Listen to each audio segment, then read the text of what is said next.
Kembali lagi di channel saya. Di sini saya akan memperkenalkan diri saya terlebih dahulu. Perkenalkan, nama saya Lede Apriliawati, NIM 2223270006.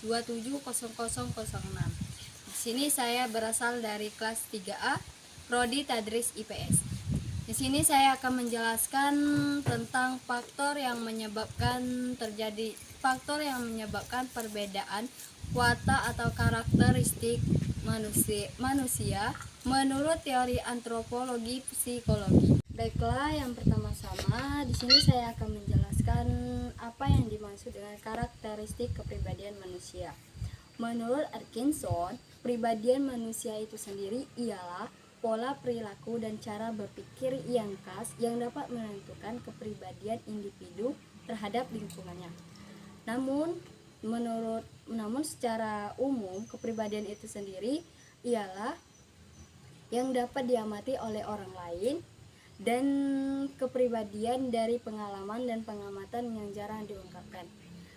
Terus kepribadian itu sendiri sering didefinisikan sebagai gabungan dari semua cara individu berinteraksi dan beraksi kepada orang lain.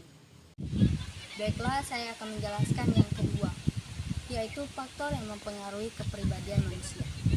Perubahan pada kepribadian manusia tidak bisa terjadi secara spontan. Menurut Daniel dan Lawrence, kepribadian seseorang dapat berkembang dengan melalui interaksi dan beberapa faktor.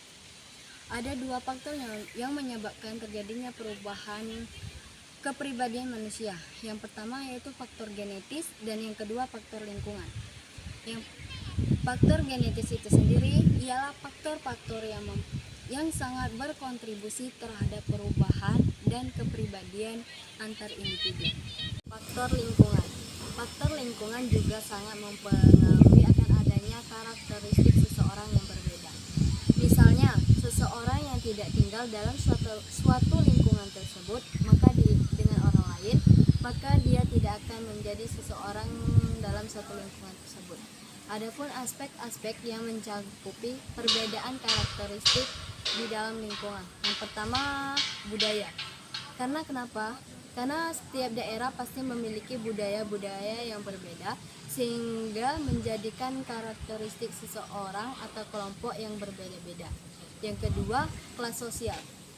Kelas sosial juga menjadikan adanya karakteristik yang berbeda-beda. Karena banyaknya aspek dari kepribadian seseorang hanya dapat dipahami dengan mengacu kepada tempat dia tinggal. 4. Keluarga. Keluarga juga bisa menjadikan karakteristik seseorang yang berbeda. Contohnya anak yang kembar. Anak yang kembar juga memiliki karakteristik yang berbeda-beda. Meskipun dia memiliki wajah yang sama, tapi kepribadian mereka akan berbeda. Yang keempat, teman sebaya. Teman sebaya juga menjadikan aspek karakteristik seseorang yang berbeda-beda. Karena kenapa? Karena di setiap pertemanan pasti memiliki sifat yang berbeda-beda. Referensi yang saya dapat berasal dari kutipan Prawito Agung tentang klasifikasi karakteristik kepribadian manusia berdasarkan tipologi Hippocrates Galenos menggunakan metode Naive Bayes.